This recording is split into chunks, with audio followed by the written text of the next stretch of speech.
রংপুরে, চট্টগ্রামে সনাতন হিন্দুদের হয়ে প্রতিনিধিত্ব করছিলেন চিন্ময় কৃষ্ণ ব্রহ্মচারী।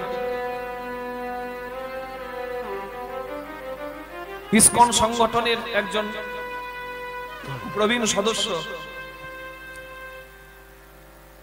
অসময়ে দুর্ভিক্ষের সময় বাংলাদেশি কি হিন্দু কি মুসলিম সবাই ওই সংস্থার থেকে আহার পেয়েছে, অসময়ে খাবার পেয়েছে। জানেন, এক ছিল স্টিভ জবস। এই যে আপেলের আইফোন গুলো দেখছেন, আইফোন কোম্পানি সব থেকে দামি মোবাইল কোম্পানি আপেল, তার মালিক স্টিভ জবস। সম্মান কাকে বলে জানাতে সে দেখিয়েছে। সে একদিন বলছে যে আমার যখন ছোটবেলা ছিল, আমার খুব অভাব ছিল সংসারে, আমি রাধাকৃষ্ণ মন্দিরে গিয়ে ফ্রিতে খেতে পেতাম, ওই জন্য আমি 10 কিলোমিটার দূরে হেঁটে হেঁটে যেতাম। তাকে তো নতুন আলাদা ভাবে কিছু দেওয়া হয়নি, হাজার হাজার লাখ লাখ মানুষ প্রসাদ পায় কত কত মন্দিরে আমাদের সনাতন ধর্মের, সেও পেয়েছে। সে ওই ঋণটা মনে রেখেছে, তাই বড় হয়ে সে যখন বিরাট জায়গায় গেল তখনও তিনি কিন্তু লজ্জা পেলেন না, বললেন এই কথাটা। আর বাংলাদেশে 20,000 30,000 মানুষকে একবার দুর্ভিক্ষে সেবা করায় যারা, আজকে পরিণতি কি তাদেরকে বলছে তারা সংগঠন নয়, তারা একটা আতঙ্কবাদী সংগঠন। লজ্জা লাগা উচিত।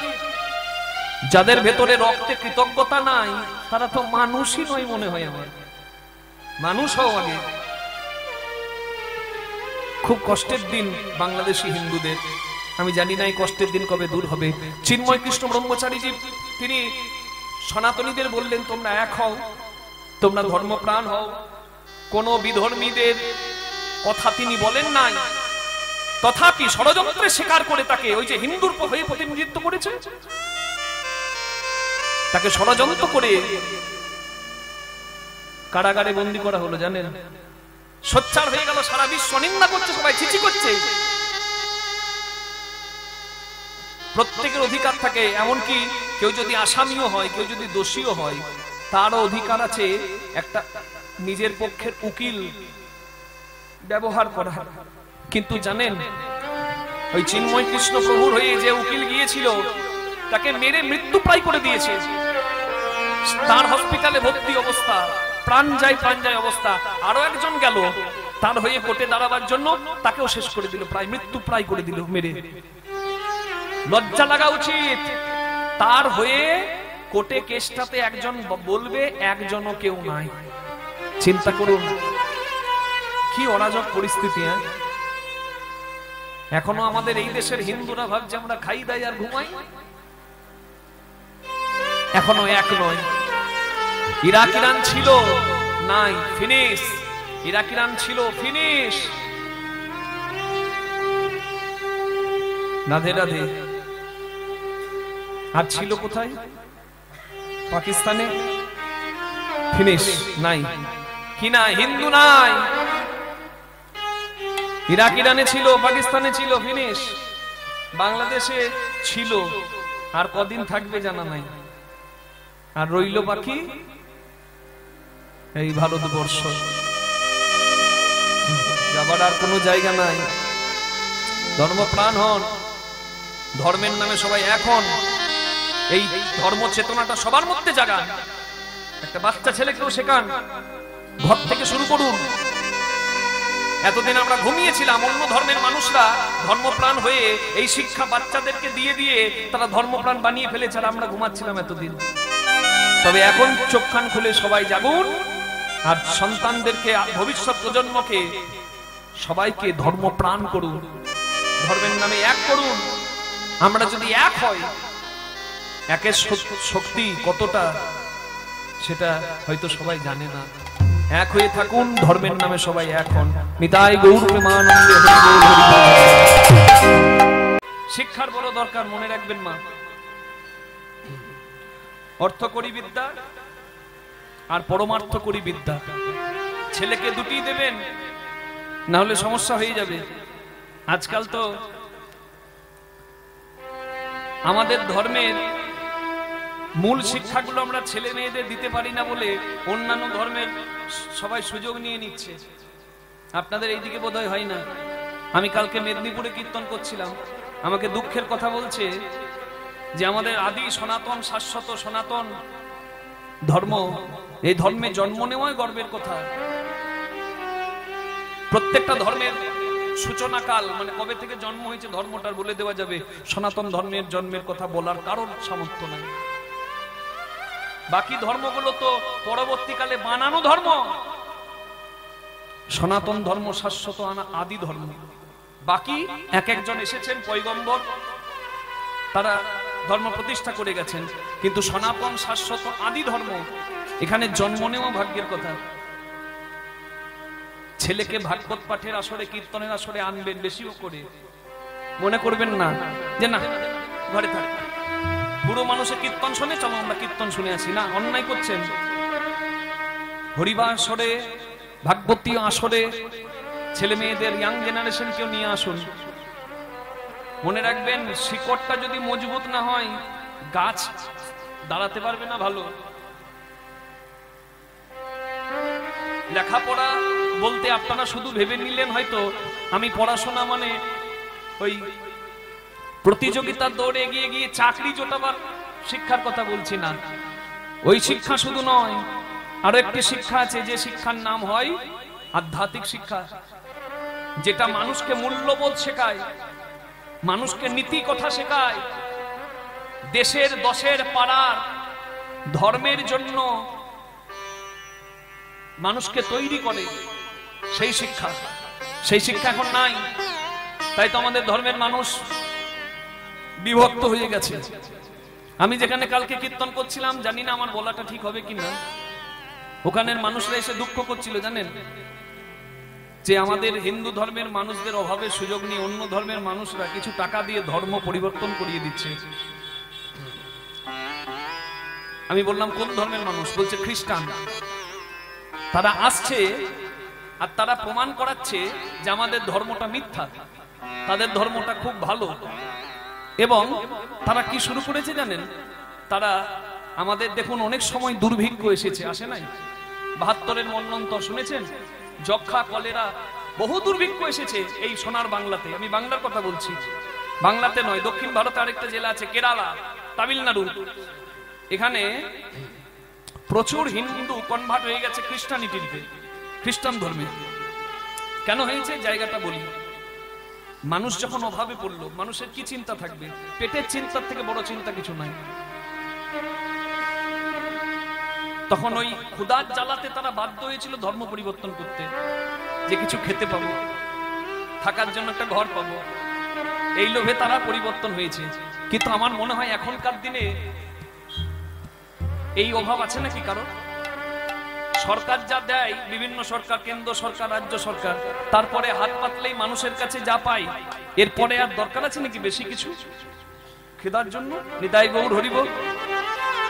তাহলে যে যুগে হয়েছে সেই যুগের একটা ঘটনা আপনাদেরকে বলছি।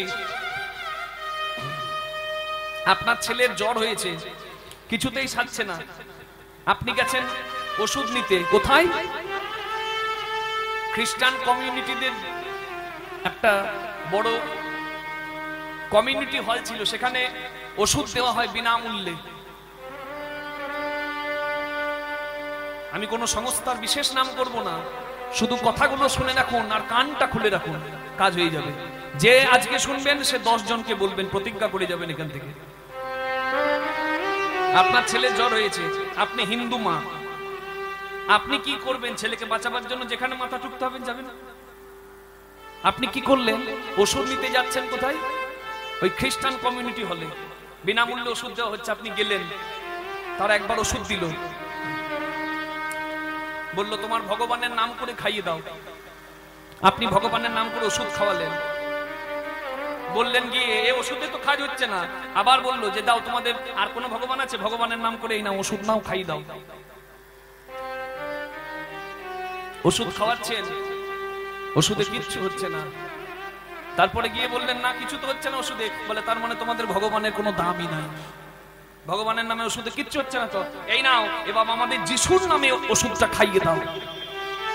এর আগের দুবার অন্য ওষুধ দিয়েছিল, জ্বরের ওষুধই দেয় না, এইবারে ঠিক ওষুধটি দিয়ে বলছে যিশুর নামে খাইয়ে দাও, কাজ হয়ে যাবে। আপনি এসে খাইয়ে দিলেন, ভাবলেন যিশুর নামে ছেলে ভালো হয়ে গেল, জয় যিশুর জয়, জয় যিশুর জয়। কি সাংঘাতিক চালাকি, চিন্তা করুন, সাংঘাতিক চালাকি। It has been proven. আমি কথা বলছি না, তথ্য ছাড়া আমি কথা বলি না, তথ্য আছে, রেফারেন্স আছে। এই ঘটনা ঘটেছে। মানুষের অভাবের, মানুষের বিশেষ করে তারা টার্গেট করে যারা একটু নিম্ন শ্রেণীতে অবস্থান করছে। নিম্ন বলতে আর্থিকভাবে নিম্ন কিংবা স্বাক্ষরের দিক দিয়ে। আমি জাতপাতের কথা বলছি না, অত ছোট মনে কখনো ভাববেন না, উদার মনে ভাববেন। যারা স্বাক্ষর নয়, ভালো লেখাপড়া জানে না এবং যারা অভাবী, তাদেরকে মূল টার্গেট করে। দেখবেন আদিবাসীদের বেশি টার্গেট করে, কারণ ওদেরকে কনভার্ট করা সব থেকে সোজা। আমি অবাক হয়ে যাই, পৃথিবীতে অন্যান্য ধর্মের শিক্ষাটা কত নিম্ন মানে, যেখানে অন্যান্য ধর্মের সবাই মানে বলতে পছন্দ করে যে সবাইকে নিজের ধর্মে কনভার্ট করে নাও, সেটা খ্রিস্টানিটি হোক বা অন্যান্য ধর্মের মানুষ হোক। কিন্তু আমাদের হিন্দুরা, বলুন আমরা কখনো কারো ধর্ম পরিবর্তন করার জন্য কাউকে জোর করি? বলুন দেখি, কখনো করি না। আমাদের ধর্ম প্রত্যেকটা ধর্মকে সম্মান করতে শেখায়। 25শে ডিসেম্বর কি বলুন, কার জন্মদিন? যিশু খ্রিস্টের জন্মদিন। বাহ, সবার মুখস্থ গো। কেক খেতে খুব ভালো লাগে নিশ্চয়ই, তিনি একজন অবতার, আপনি কেক খেতেই পারেন। আর হরি বল, দোল পূর্ণিমা কার জন্মদিন? মায়েরা বলুন পেছনে। যতজন যিশুর নাম করলো তার অর্ধেক জন বললো না যে গৌরাঙ্গের জন্মদিন। লজ্জা লাগা উচিত। যিশু খ্রিস্টের জন্মদিন মনে রেখে দিয়েছেন 25 ডিসেম্বর বড়দিন। কিসের বড়দিন? দিনটা কি বড় হয় নাকি? না, তাদের ওই অবতার এসেছে বলে তাদের কাছে বড়দিন। আপনি কেক খেতে পারেন, আনন্দ করতে পারেন, সেখানে দুঃখ নাই। কিন্তু আমি বলছি দোল পূর্ণিমায় কার জন্মদিন? উচ্চ কণ্ঠে সবাই একবার বললো না একসঙ্গে জোরে যে গৌরাঙ্গ মহাপ্রভুর জন্মদিন। নিজের ছেলেকে আপনি সম্মান না করলে দেশের লোকে করবে? রাধে রাধে। মনে রাখবেন এগুলো মা, নিজের ধর্মকে ভালোবাসুন, ধর্ম প্রাণ হন, নাহলে আর কটা দিন পর না পায়ের তলার মাটিটা থাকবে না, আর বলার জন্য আমরাও থাকবো না। নিতাই গৌর প্রেমানন্দে হরি হরি বল। তাই খুব সাবধান, ধর্ম প্রাণ হন। ধর্ম প্রাণ হওয়া খারাপ নয়, আমি বলবো না যে লাঠি সোটা নিয়ে বেরিয়ে যাবেন, না, সবাইকে সম্মান করবেন, ভালোবাসা দেবেন। তবে দেখবেন যখন ধর্মে গ্লানি আসছে তখন আপনাকে সজাগ হতে হবে। নাম জপ যেমন চলবে, শরীর চর্চাও তেমন চলবে। বুঝা যাচ্ছে? সাপ যদি মন্দিরে থাকে পূজা করব, আর সাপ যদি ছেলেকে কামড়াতে ফোনা তুলে ঘরে ঢোকে, সাপকে পূজা করব নাকি? তাকে সম্মান দিয়েছি। কিন্তু সাপ যদি ছেলেকে কামড়ায়, হাতে লাঠি ধরো, বঁটি ধরো, কি ঘর রক্ষা করো, ঘর রক্ষা করো। বিপদ ঘরে ঢুকবে, তার আগে সবাই সজাগ হও। কি শিব ভক্ত যারা ত্রিশূল ধরবে তারা, কৃষ্ণ ভক্ত যারা সুদর্শন ধরবে তারা। আর মায়েরা যারা শুনছেন ভাবছেন বাবা আমরা কি করব? রাধে। শীতলা মায়ের হাতে কি থাকে গো? ঝেঁটা, ঝেঁটিয়ে বিদায় করবে। ওই ঝেঁটা ধরো, আর নইলে পারো তো জগদ্ধাত্রী মায়ের মতো ত্রিশূল ধরো। নিতাই গৌর হরি হরি বল, হরি হরি হরি বল। সব সনাতনী এক হও, সব হিন্দু এক হও, সবাইকে শ্রদ্ধা সম্মান করব। কিন্তু ধর্মের গ্লানি দেখলে আমার থেকে বড় কাল আর কেউ হবে না। আমি প্রকৃত সনাতনী হিসেবে কথাটা বলবো, এটা সবার যেন এই বোধটুকু থাকে। নিতাই গৌর হরি হরি বল। অন্য ধর্মের মানুষ একজন যা করে গোটা সম্প্রদায় তাই করে, এত একতা চিন্তা করুন। আর আমাদের পাশের বাড়ির কারোর মাথা ফাটালে আমার সুখ হবে, বাহ দেখ ভালো করে মাথা ফাটিয়ে দে। কেন ভাই? রাত 12টার সময় তোমার যন্ত্রণা দেখে তোমার গর্ভবতী স্ত্রীকে হসপিটাল নিয়ে যাবার জন্য কি ওই বেপাড়া থেকে আসবে? যাদের জন্য ওই ভোটের সময় মাথা ফাটাচ্ছ একে অপরের মেরে, কে আসবে? ওই পাশের বাড়ির কাকাই আসবে। এইটুকু বোধ নাই সনাতনীদের, এইটুকু বোধ নাই। সবাই এক হবেন। আজকে পরকে দোষ দেবেন না, নিজেদেরকে দোষ দেন। অন্য ধর্মের মানুষকে বেশি প্রাধান্য দেওয়া হচ্ছে বলে খুব হিন্দুদের গায়ে লাগছে। বাবারে, আমাদের কথা কেউ ভাবে না। ভাবতে কি করে? নিজেদের ঠিক নাই তো। আপনারা সনাতনীরা এক হয়ে যান, যে আমরা এক যা করব একভাবে করব, ধর্মের ক্ষেত্রে ধর্মপ্রাণ হয়ে এক কাজ করব। সবাই এক হয়ে যান। প্রত্যেককে আপনাদের এসে পায়ে মাথা টুকতে হবে। নিতাই গৌর প্রেমানন্দে হরি বল। আমরা এক নই, দোষটা আমাদের। আমাদের এখন যা করব একভাবে করব, ধর্মের জায়গায় সবাই এক। এই বোধ যদি জেগে যায় না, তাহলে সবাইকে আমাদের সনাতনীদের কাছে মাথা নামাতেই হবে। এই বোধ যতদিন না জাগবে, তিলে তিলে ক্ষয় হবে। আর একদিন ক্ষয় হতে হতে পায়ের তলার দাঁড়াবার মাটি থাকবে না। তার আগে জাগো সনাতনী, জাগো। নিতাই গৌর প্রেমানন্দে হরি বল। রাধে। ভগবান শ্রীকৃষ্ণের নামের কথা বলছিলাম। কি নাই? কয়েরই মূর্ধন্যশয় নয়। প্রথম টানেতে ব্রহ্মা আছেন বিদ্যমান, দ্বিতীয় টানেতে বিষ্ণুর অধিষ্ঠান, তৃতীয় টানেতে মহাদেবের বখানি, কুণ্ডলী আকারে আছেন রাধা ঠাকুরানী। আদ্যাশক্তি মহামায়া রিকার দুই টান, এই তো প্রথম অক্ষর কয়েরই হইল বাখান। চন্দ্র সূর্য বরুণ পবন হুতাসন, স্বর্গ মর্ত পাতাল জুড়িয়া ত্রিভুবন। এই সব ধ্যান যোগে জানিতে পারিয়া, কৃষ্ণ নাম রাখেন গর্গ ধ্যানেতে জানিয়া। ভগবান শ্রীকৃষ্ণ সোনার সিংহাসনে বসে আছেন, কোনো অভাব নাই, তবুও তার চোখে জল। কেন? ভগবান ভক্তির জন্য কাঙ্গাল। কৃষ্ণ কাঁদে বৃন্দাবনের ভক্তদের জন্য, আর বৃন্দাবনে সবাই কাঁদে কৃষ্ণ দর্শনের জন্য।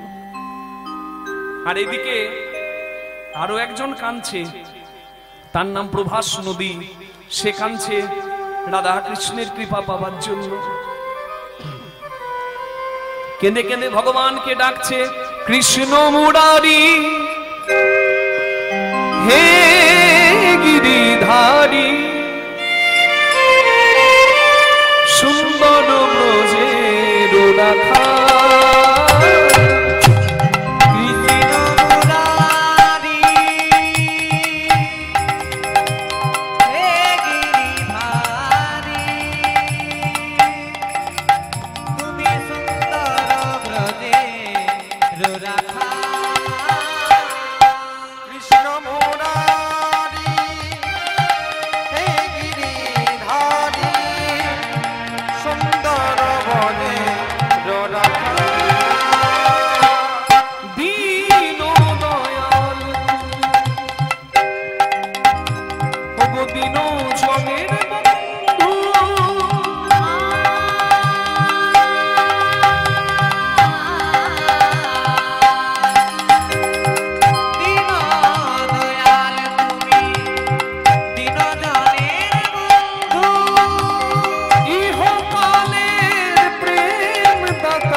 तमेश माता तद्रोपण्ये तमोजनि क्रोधवशतरीश संसार सारे भवका शरीर यदि च वशतीत्म भव समार्थ नमोस्तुभ्यं भूताय भूतवशाय पराय परमात्मने नमो कृष्णाय रामाय वसुदेवसुताय च प्रद्युम्नाय निरुद्धाय सर्वकाम्यपतये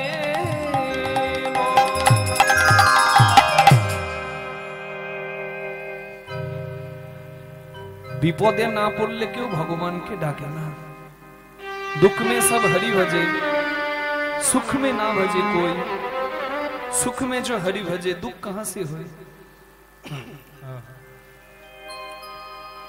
भगवान के सुखे भूलले होबे ना আমার সব আছে যদি পকেটে থাকে বল অর্থ বল লোক বল কে বলে হরি বল রাখ তোর হরি বল কিন্তু হারিয়ে সব সম্বল তখন বলে হরি বল তুমি ছাড়া আর কি বল রাধে আজকে লাইটের আলোগুলো যাদের যাদের মুখে পড়ছে পাউডার ফেয়ার এন্ড লাভলি মাখা মুখগুলো বেশ চকচক করছে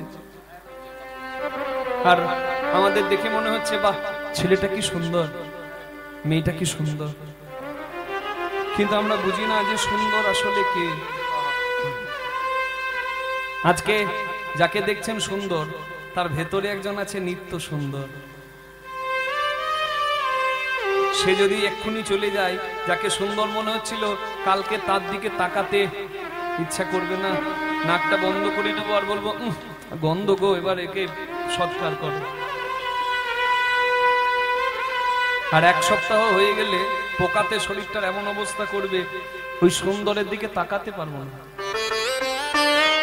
তাহলে বুঝুন সুন্দর কে হ্যাঁ যে সুন্দর থাকাতে জগৎ সুন্দর সে হচ্ছে সুন্দর কেউ তাকে বাষ্পের মতো মনে করে কেউ তাকে বরফের মতো মনে করে যদিও দুটোই জল ফোটালে বাষ্প জমালে বরফ বাষ্প নিরাকার তার বিশাল আকারকে কেউ মূর্তিতে বসাতে পারে না তাই কেউ নিরাকারে ভালোবাসে কেউ আবার মন্দিরে মূর্তিতে আকারে ঠিক এইরকম ভাবে তাকে আকারে রেখে পূজা করে যার যেটা ভাব যার যেটা ভক্তি আমার মামার বাড়ি বাঁকুড়ায় তাহলে বাবার শ্বশুর বাড়ি কোথায় বাঁকুড়ায় আর মায়ের বাবার বাড়ি ঘরে ঝগড়া করে তিনজন বেরিয়ে গেলাম আমি গেলাম মামার বাড়ি বাবা গেল শ্বশুর বাড়ি মা গেল বাপের বাড়ি গিয়ে দেখছি ঝগড়ার লাভ নাই একই জায়গায় দাঁড়িয়ে সর্বদেব দেবীর দুয়ারে যাও না হও তৎপর সর্বত্র মাগিয়ালো কৃষ্ণ প্রেম ভক্তিবর যদি আমি কৃষ্ণ নাম করি আমি কি শিব মন্দির যেতে পাবো না আমি কি শিবের প্রসাদ পাবো না আমি কি কালীর প্রসাদ পাবো না হ্যাঁ আমি প্রসাদ নিশ্চয়ই পাবো যদি সাত্বিক হয় তা বলে তো আমি রক্তারক্তি প্রসাদ পাবো না কে আমি তো নিজে কালী পূজা করি বৈষ্ণবী কালী সাত্বিক ভাবে পূজা করি তার মানে কথাটা কি তুমি কালী মন্দিরও যাবে কৃষ্ণ মন্দিরও যাবে শিব মন্দিরও যাবে যার জন্য ভক্তি নেবার থাকবে তুমি চেয়ে নেবে আপনাদেরকে বলি গণপতি ঠাকুর শিব ভক্ত তার ছেলে বিদ্যাপতি ঠাকুর জন্ম নিয়ে শিব ভক্ত ঘটনাটা হচ্ছে বিহারের মিথিলা বিদ্যাপতি ঠাকুরের অনেক গান কৃষ্ণলীলার কীর্তনে হয় সেই বিদ্যাপতি ঠাকুর মা গঙ্গার কৃপা পেয়ে মা দুর্গার কৃপা পেয়ে শিবের কৃপা পেয়ে কৃষ্ণের গান লিখতে শুরু করে কৃষ্ণের গান গাইতে শুরু করে প্রতিদিন কৃষ্ণের গান গায় তার মুখে কৃষ্ণের গান শোনার জন্য স্বয়ং ভোলানাথ তার ঘরে চাকর হয়ে আসে, থলি নিয়ে হাট বাজার করে দেয়, কাপড় কেচে দেয়, ঘর মুছে দেয়, ঝাড় দিয়ে দেয়। ওই সারাদিনে একবার ওই কৃষ্ণের গান শুনবে বলে। বিদ্যাপতি ঠাকুরকে বলা হতো মিথিলার কোকিল, এত সুন্দর কণ্ঠ ছিল তার, আর এত সুন্দর কৃষ্ণের গান গাইতো সে। শিব দেবাদিদেব মহাদেব হর হরির ভক্ত, হরি হরের ভক্ত, চাকর হয়ে তার ঘরে সব কাজ করে। একদিন বিদ্যাপতি ঠাকুরের রাস্তায় যেতে যেতে জল তেষ্টা পায়। চাকর উগনাকে বলে, উগনা একটু জল এনে আমাকে বাঁচাতো, তেষ্টায় বুকটা ফেটে যায়। উগনা এদিক ওদিক খুঁজে কোথাও জল না পেয়ে গাছের আড়াল থেকে জল নিয়ে এসে হাতে দিয়ে বলে, এই নাও বাবু জল খাও। ও বিদ্যাপতি ঠাকুর ধরে ফেলেছে আশেপাশে এলাকায় কোথাও জল নাই, তাহলে গাছের আড়াল থেকে তুই জল পেলি কোথায়? বল এই জল তুই কোথা থেকে পেলি? বলে বিদ্যাপতি ঠাকুর, এই জল আমি আমার মাথা হতে এনেছি, আমার মাথা হতে এনেছি। এ যে শুদ্ধ গঙ্গার জল আমার মাথা হতে এনেছি। তবে তুই কে? আমার ঘরে চাকর হয়ে এসেছিস, তুই কে? তবে উগনা দেখাইল আপন স্বরূপ, আপন উগনা ধরিল তখন দেবাদিদেব মহাদেব রূপ, মহাদেবের রূপ। বিদ্যাপতি ঠাকুর চরণ ধরে বলে, ঠাকুর আমার বাপ দাদা আমার 14 গোষ্ঠী সবাই তোমার চরণে ফুল দিয়েছে, আর তুমি কিনা আমার ঘরে চাকর হয়ে এসেছো। আমি তো এই অপরাধে নরকেও জায়গা পাবো না। বলে না উগনা, তোর মুখের কৃষ্ণ গান শোনার জন্যই তো আমি এসেছি, তুই কাউকে বলিস না, আমি চাকর হয়েই তোর ঘরে থাকবো। বিদ্যাপতি ঠাকুর গান করে, শিব বসে বসে শুনে চাকর হয়ে।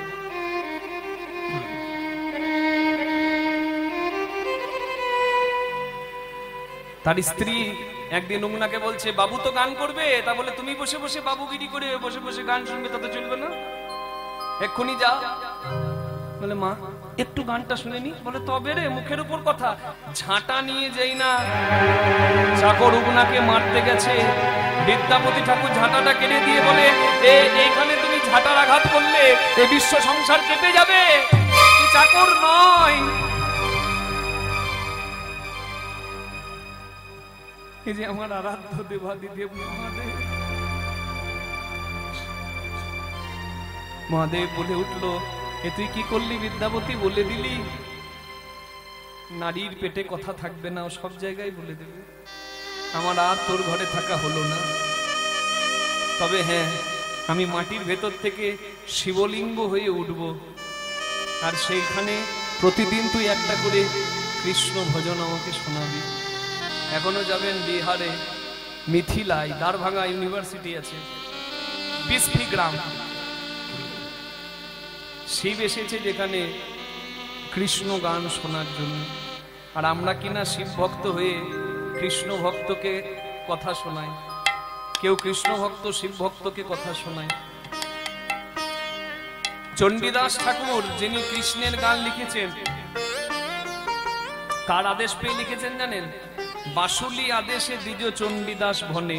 বাসুলি মানে মা দুর্গা। মা দুর্গার আশীর্বাদ পেয়ে কৃষ্ণের গান লিখেছে। আর আমরা কোন দ্বন্দ্বে পড়ে আছি? কেউ শিব ভক্ত, কেউ কালী ভক্ত, কেউ কৃষ্ণ ভক্ত, সবাই আলাদা হয়ে বসে আছি না? তোমার যদি কৃষ্ণ ভক্তি নেওয়ার থাকে, তুমি মা কালীকে বলবে, কালী মা তুমি তো জগৎ জননী, তুমি তো যোগমায়া হয়ে গোপীদের গোবিন্দ মিলিয়ে দিয়েছ, তুমি আমাকে কৃপা করো যেন আমার কৃষ্ণ ভক্তি জাগে। মহাদেবকে বলবেন, তুমি তো যোগেশ্বর মহাদেব, তুমি তো বৈষ্ণব শ্রেষ্ঠ, বৈষ্ণবের কৃপা না পেলে নাকি ভজন ভালো হয় না, তুমি আমায় কৃপা করো যেন আমি কৃষ্ণ পদে মতি রাখতে পারি। সব জায়গাতে মাথা নামানো যাবে, সব জায়গার সাত্বিক প্রসাদ গ্রহণ করা যাবে। হরি বল। এই বিষয়ে থেকে সুখ আছে, এই সুখের মাঝেও ভগবানকে ডাকতে হবে।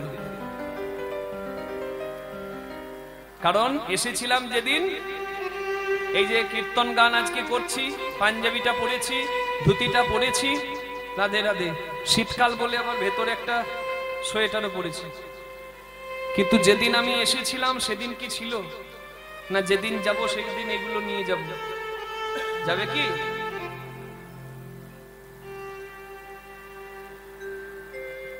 যাব কি? কি নিয়ে যাব? কর্ম থেকে অর্জিত কর্মফল, আর রেখে যাব কর্মের দ্বারাই আমার পরিচয়, আর কিচ্ছু না। क्या लेके आया जग में, क्या लेके तू जाएगा, কি নিয়ে এসেছো, কি নিয়ে যাবে? জীবনটাকে ধন্য করো ভাই, সময় নষ্ট করো না। কি করবে? সারা দিনে অন্তত একবারও নাম হরি কা জপলে বন্দে फिर पीछे पछताएगा, नाम हरि का जपले ध्वनि हरि बोल। पीछे पछताएगा, नाम हरि का जपले बंदे फिर पीछे पछताएगा।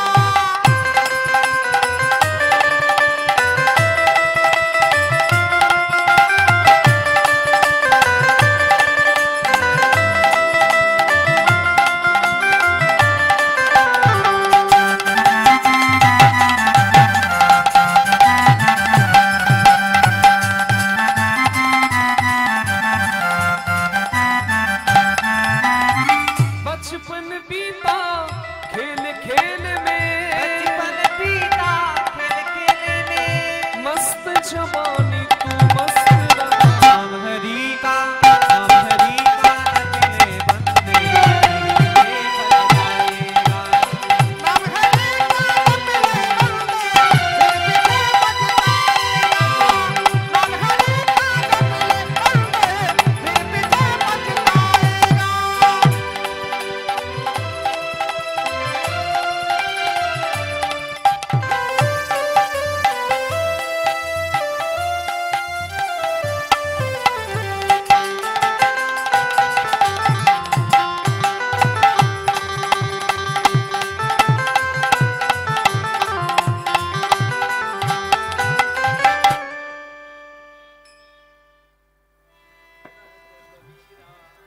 যিনি এই গানটি লিখেছেন তার নামে একবার প্রণাম করে দেবেন। তিনি বললেন কর্মফল সবাইকে পেতে হবে, তাই ভেবে চিন্তে করো কাজ, করিয়া ভাবিও না। সময় নষ্ট করছো, ভেবেছো কি? আর যদি কালকে সময় না পাও, তাই এখন থেকে শুরু করো, জীবনের আসল কাজটা যেন ভুল করো না। कहत कबीरा सुन है साधु, कहत कबीरा सुन भाई साधु, करनी का फल पाएगा, नाम हरि का जपले बंदे